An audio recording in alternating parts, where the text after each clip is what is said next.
You should see a countdown there, and then when we're all done, stay on for about 1 minute. And we've got live stream, and we've got audio.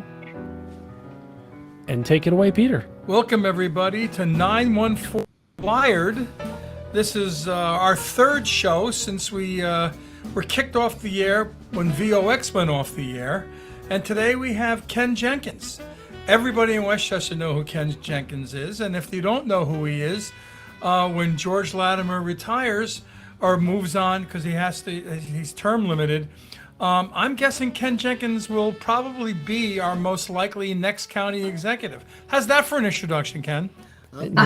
Peter, that may be a little bit like too much right now, but certainly we're going to work as hard as we can and continue to do that. I appreciate that kind of introduction. Everyone heard it here first on 914 Wired. Yeah.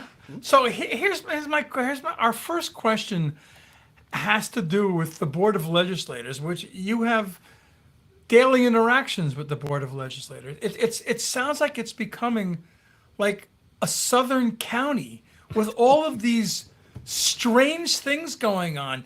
People building their own fiefdoms, not letting others know what's going on. Then they're out. Then other people come in and they're having issues. What is going on in the Westchester County Board of Legislators, Ken? You know something, Peter, I equate a lot of the things that happen right now, and both the county executive, George Latimer, and myself had the privilege of not only serving on the Board of Legislators, but serving as chair of the Board of Legislators. I know. And it's never an easy thing whenever you have 17 different total individuals that have to deal with their own individual districts in an election year and challenges, all that kind of stuff. So, but when it's mostly Democrats, it's almost entirely Democrats. Shouldn't there be transparency within the party? Because to me, it seems like the Westchester Democratic Party is imploding on some level. I don't think that's true. So I think, Peter, from my perspective, I think at the end of the day, a lot of times, especially when we have so many great things going on in the county, that a lot of people get almost distracted about the things that they can latch onto. We have a county that's moving forward that has done, again, 4 years of tax reductions in a row. That was adopted by the Board of Legislators in a unanimous fashion with, as you said, 15 Democrats, 1 Republican and 1 conservative.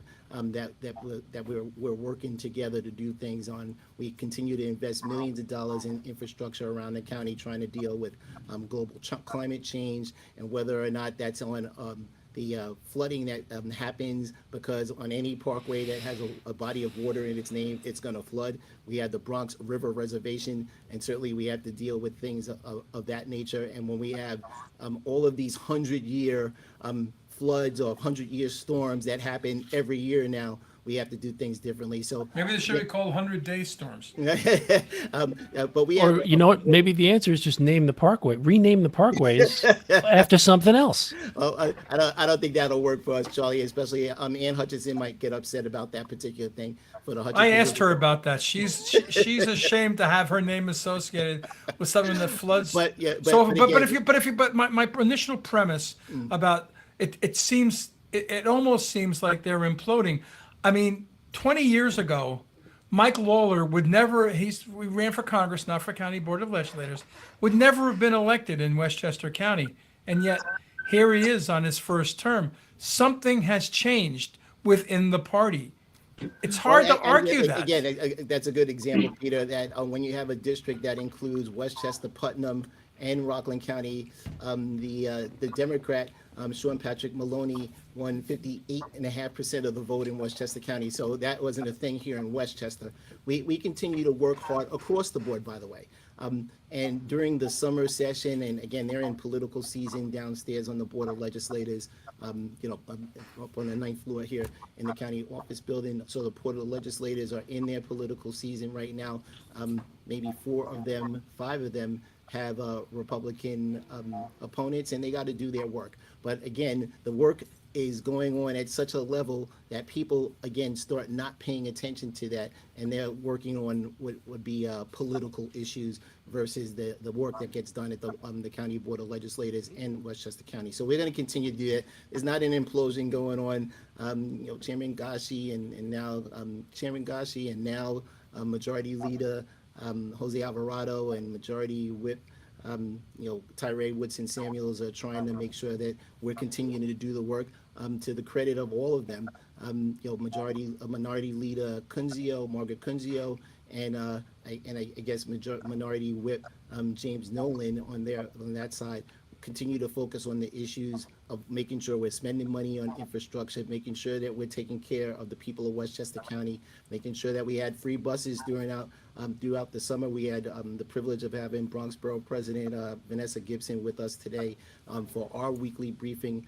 And I know that people will see this, I guess, the next day. So, talking about their free buses, their 6 free lines in New York City.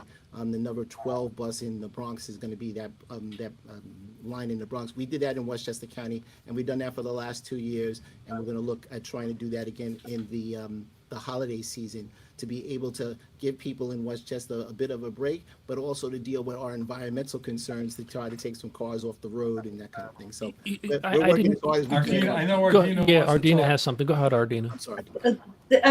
Congratulations for all the accomplishments, but right now it looks like the Democrats are on the defensive, and I say that because you have 2 issues this time that you didn't have a year and change ago. One is the migrant population, which there seems to be no ending, and that is tainting the Democratic image nationally. Second is the ADU law that Governor Hochul has passed, which different towns in Westchester County have opted for, where you can now legally convert your garage, your basement, your attic into an additional dwelling unit. It's not mandatory, but Hastings has opted in. I believe there are a couple of other towns. I don't have my sheet in front of me. But Ken But might there- know the answer to that. But there are several other towns that have opted into it. So that a lot of people don't want that because it's going to change the character of neighborhoods in Westchester. So Ardina, I think it's a great question, especially as we talk about the needs around housing and what things we're doing in the county to work with every municipality and the state in specific opportunities. With the accessory dwelling unit legislation, I believe that there's communities that have decided to opt into that. And again, when you have an opt-in scenario, you can not opt in and be able to continue your concerns on a local community basis. And when you tie that in with the asylum seekers and the migrant issues that we don't have that level of issue again in Westchester. We have 3 facilities that are in Westchester, 3 hotels that the city of New York has contracted with as far as the asylum seekers and migrants. And there's total of 400 people in those 3 locations. The majority of the units being 147, I believe, 147 total units of hotel/motels that are being used. 147 units, 400 people. Are there plans for that to increase? So we don't have a plan for that to increase or decrease, by the way, because those are contracts directly with the city of New York to provide that housing under the right to shelter law, which again, as we're speaking today, is in the courts under a challenge that Governor Hochul has the position of that's a New York City only requirement from the lawsuit with the ADU and some other housing organization, ACLU and other organizations that think that that's a statewide responsibility. The way that we've been managing this particular situation with our local partners, as County Executive Latimer and our administration continues to do, is to work with every municipality to be able to show how we can manage through a scenario. So in the 3 hotels, we have 1 local nonprofit provider, which is West Hab, that's in the Yonkers facility, that has the connections, and with us in the county with all of the local nonprofits. Doc Go does not have that same level of thing. They have their own set of issues that they're trying to deal with. But that contract is with the city of New York, not with County of Westchester, and there's not any local quote unquote responsibilities to that. That doesn't. Well, I said, but let me interrupt you for a second. But we're already starting to see some of the blowback from it, because now, as opposed to last year, now the streets are being flooded with mopeds. And if you go to the Ramada, you're going to see This is in Yonkers. This is in Yonkers. in Yonkers, you're going to see a stash of mopeds that migrants are using as delivery people, whatever they have to do to get work. I mean, there's no issue with that. But you now have a new crop of unlicensed, unregistered vehicles on the street of Yonkers with no insurance, and God forbid there's an accident. Then who is responsible? So the real question is I'm trying to help separate some of the issues. I live on the block with the Ramada Inn, right? So I drive there every day, and I don't see what you're referring to as far as Tuckahoe Road? on mopeds. Yes, I live on Tuckahoe Road. I live right on Bushy So in the Avenue. parking lot itself, I'm not saying the road. I'm saying Yeah. in the parking lot, not on the road. Yeah, so again, I think that one of the challenges that we need to continue to work through again is what County Executive Latimer has asked for, which is an expedited process for work permits. Governor Hochul's asked for that. Our congressional delegation continues to ask for that because the individuals aren't trying to be here on the arm. They're proud people, and they want to work, and they want to follow the process of the asylum seekers, that the asylum process that exists. And we've also asked, the county executive has also asked for a immigration court to be here in Westchester to help expedite these things. So if someone should be here, then they're going to be here, and if they shouldn't be here, they would get sent back to the country of origin, whatever it happens to be.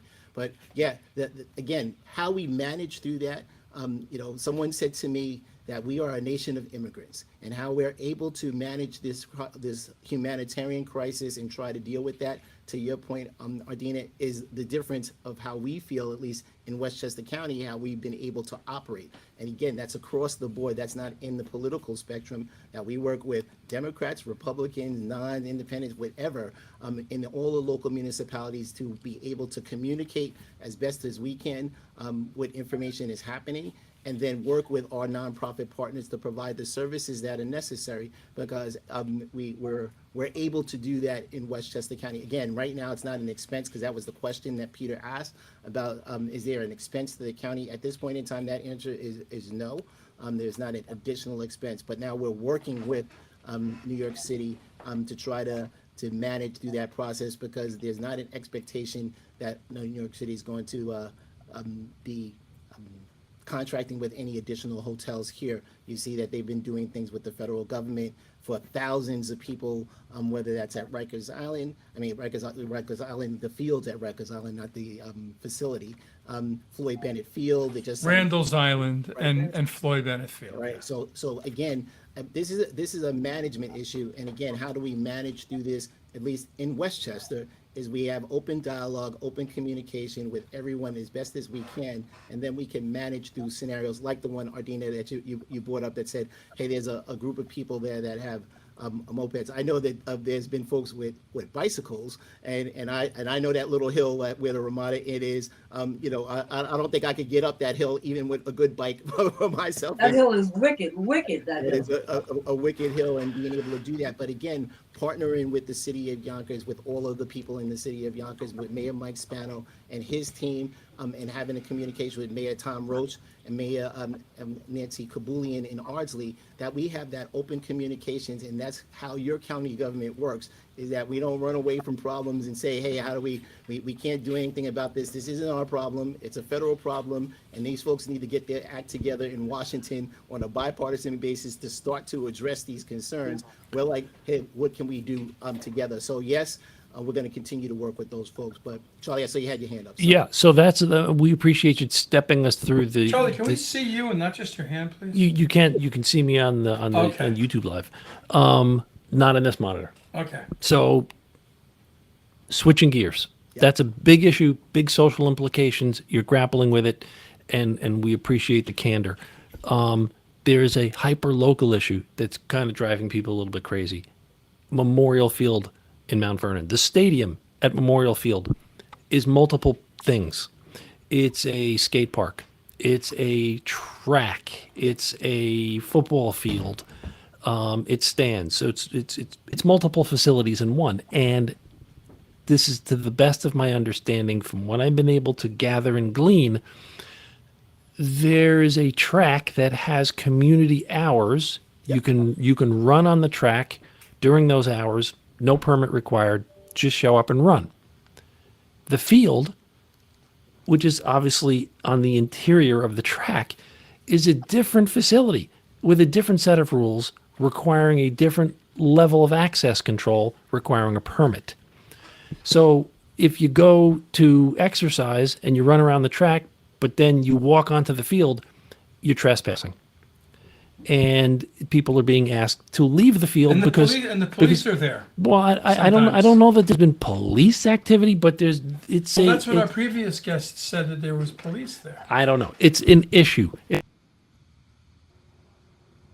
Oh, Ardina, it looks like we lost Charlie. Looks like it's you and I. He'll But that's pop okay, back on. because they'll come back on, and I think that they're still recording if the way we're looking at it suggests that. Yeah, that's right. So I mean, yeah, to Charlie's point, it's been sort of there are a lot of mixed reactions about Memorial Field. There was a tremendous amount of money that was spent, and the previous guest did say that it was too much money for what needed to be done due to mismanagement.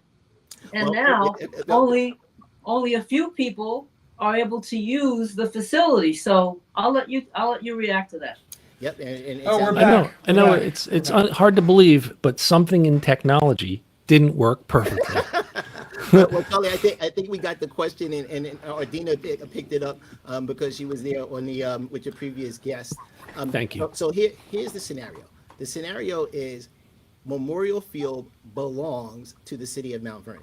Westchester County invested close to $40 million into Memorial Field to be able to do the improvement, the removal of debris and contamination on the site, to be able to build the world-class facility, the drainage that's actually under the field that people don't see, that protects it from being flooded out, and being able to do all those things. So how Mount Vernon has decided to manage the facility, Charlie, to your point, and Ardina, Peter, to your point, Ardina, is like, look, we don't tell the city of Mount Vernon how to execute how they utilize their field. They have to make it available to county residents, and they do, and county facilities. So whether it's for the football field or the lacrosse field or any of there's a multi-purpose field, it's a track and field kind of opportunity. So that question is best posed to Mayor Sean Patterson Howard and her team, why they've decided to do that a certain way. They wanted to make sure, I know, to have the track available for residents to do that. So obviously the track, And that seems to be happening. and that is absolutely happening. Right. And the question is how to best protect and maintain the field itself, and how to be able to have it open and available. So somebody's just exercising Right. on the field, that shouldn't be, it shouldn't be like, oh wait, you're trespassing, right? So to your point, Charlie, it's still a park. It's still, Memorial Field is a park in the city of Mount Vernon. How they can to try to protect the investment that was made is a balance, right? So there's a Yep. balance between saying to people, please don't exercise on the field, versus, hey, it's a field and we know we're going to have to invest in it to be able to rent it out for specific activities. And when those rentals happen, whether that's for Mount Vernon Knights football, or whether it was for the rugby team, and I do not remember their name, that actually had an agreement to rent from that, or whether it's an agreement with Iona University now. But those agreements would be between the renting entity and who? City of Mount Vernon. City of Mount Vernon. Okay, so we've established here, City of Mount Vernon is the locus of control for the use of all components of Memorial Field. Exactly. So does the county maintain some sort of ongoing control over use, or is it city? No, we have a contractual agreement that says how Mount Vernon is responsible for. It is their field, it's their management. right? And we have some oversight as far as ensuring that the investments get made in maintaining it. But at the end of the day, this is 100% controlled by Mount Vernon.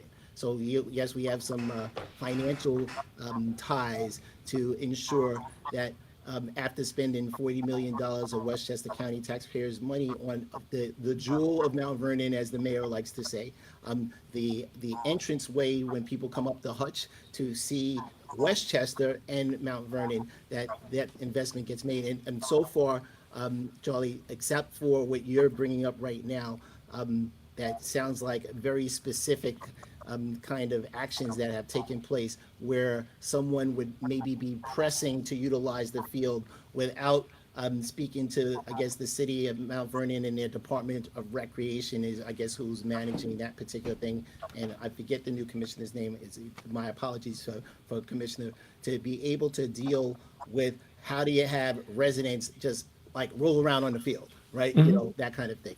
And when you have contracts with various entities to utilize it, and whether it was for a field day and a track and field day, or whether it was for the rugby team or for Mount Vernon Knights or for anything else, the community day, when the community day happened for Mount Vernon and everyone was on the field. Those kind of things is conversations that people should have with their mayor and certainly with their council members to try to address the point that you raised, Charlie, about people, and Peter, that people are getting fined or asked. Peter, you said the police are asking people to move. I don't think they have a police officer stationed there, to be honest with you. I think it's a lot of security. But there's some that would argue, there's some that would argue, Ken, that perhaps there should be more oversight. Because, I mean, you're not talking about handing over 10 grand, pardon my casual, but you're talking like millions of dollars. They go to a town to rehab and manage a park where there's a lot of complaints that it isn't being managed properly. So at some point, don't you kind of scratch your head and say, well, you know, I don't know if that was such a good investment. Well, no, because it's too late for that money, right? We made that investment, and right now, from the time we've opened Memorial Field, earlier in the year, right, to now, to watch for the first Mount Vernon Knights game last year, and to where we are today, from our perspective, Mount Vernon is managing that field as best as they can, right? That does not mean perfect. It does not mean that there's not complaints that happen, but overall, we and the county have not gotten a level of complaint that says, oh, wait, you should do X, Y, and Z, or as your previous guest was suggesting, well, that specific amount of money didn't need to be spent. I can tell you, we didn't spend a dime that we didn't need to spend, right? Mm-hmm. You know, if we could have said, oh, well, we don't need to spend X, Y, Z dollars, like, for example, the retaining wall, that we didn't need to spend as much money as we did on a retaining wall, or we didn't need to take down the facility that was put up previously in the previous administration that was supposed to be a center, right? And again, saying, well, we should be able to maintain that.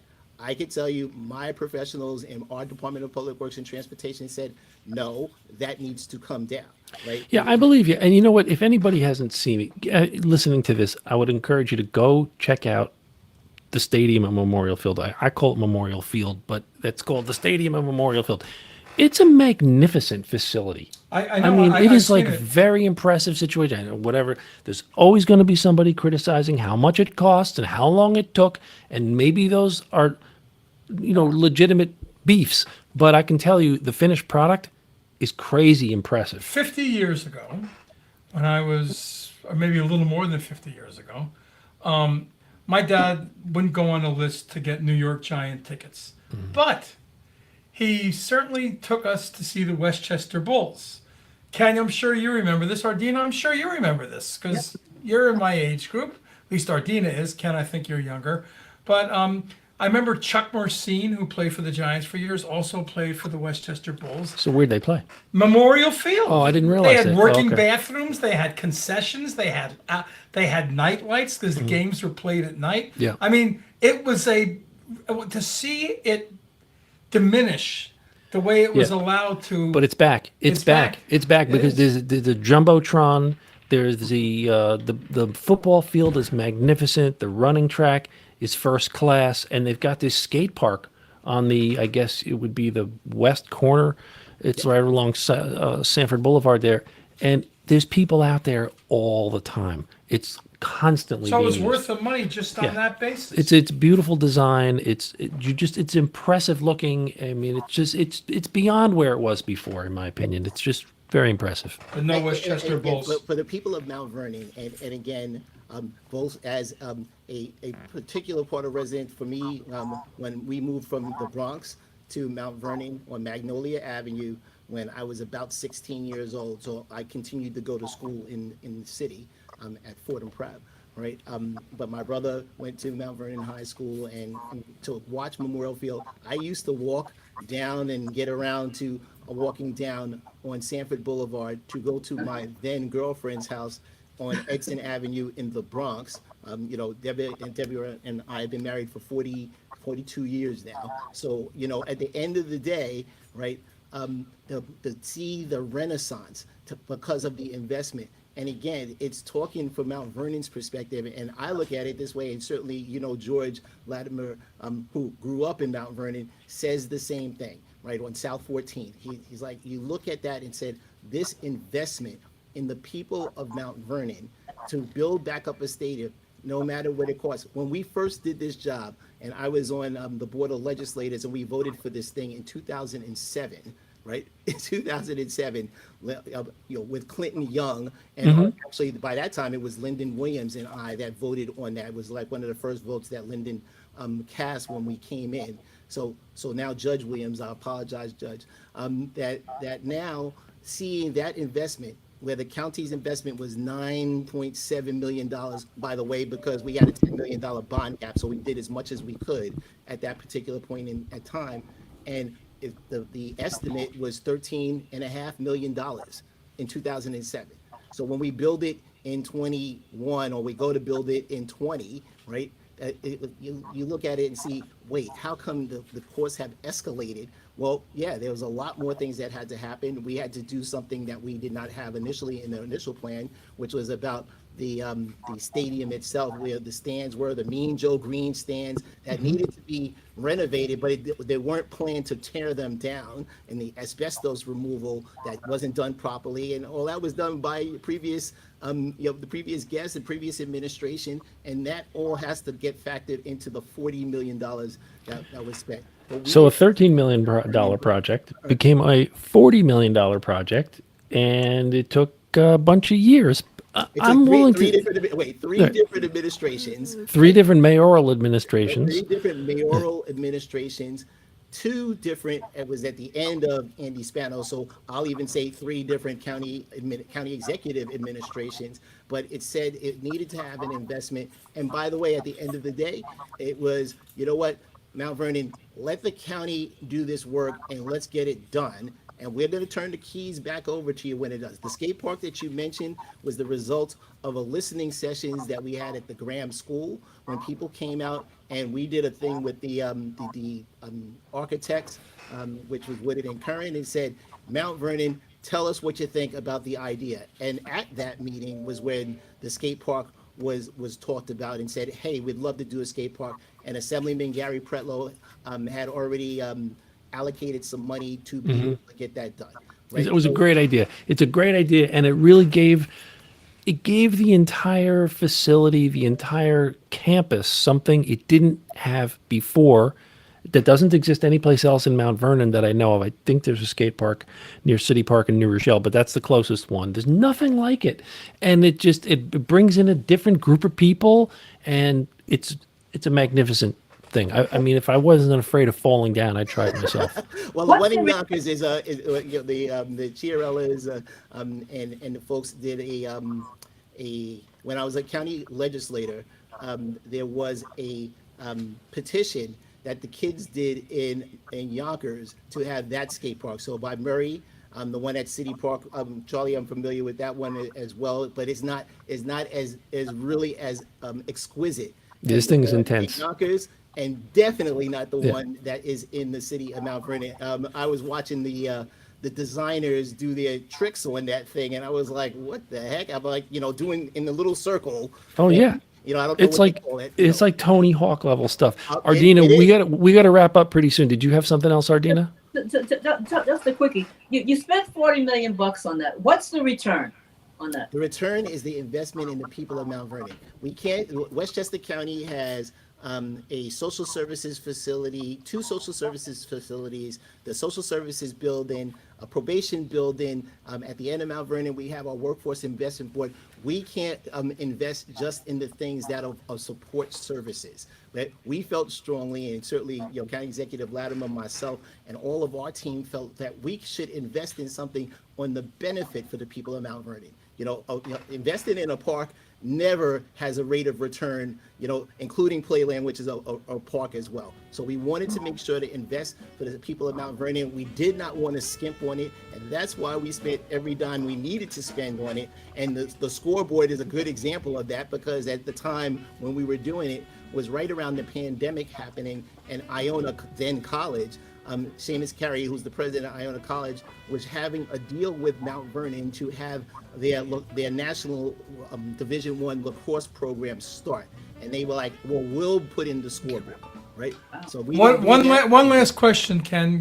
We would like to break some news today. Can we get some kind of confirmation for you that you are planning, or at least in the planning stages, of announcing to run for county executive? Give us something here. You won't get any announcements, but no one should be surprised that I've been working really hard with County Executive Latimer, and we certainly are going to work as hard as we can to keep the flow going, because we're doing so well in Westchester County. That's not a surprise. People always ask. He's keeping the flow. Denial. He's keeping the flow. Keeping the flow. He's keeping the flow. All I right. think we got it. Ken, thank you so much. Appreciate you coming on here, And Ken. we're looking forward to having you on again and again and again. But election night, we really are going to need you to give us some of your sagacious understanding of what's right, with this unrolling. sagacious in front And by of the us. way, Ken is also an Apple fellow, so he understands the technology troubles. Oh. And, we're going to have to try to stitch this together and make one show out of it. So thank you for hanging in there and not leaving. And don't hang up as soon as I stop the show, because that upload still needs to happen. Thank you, everybody. 914 Wired. We're Thank happy. you so much.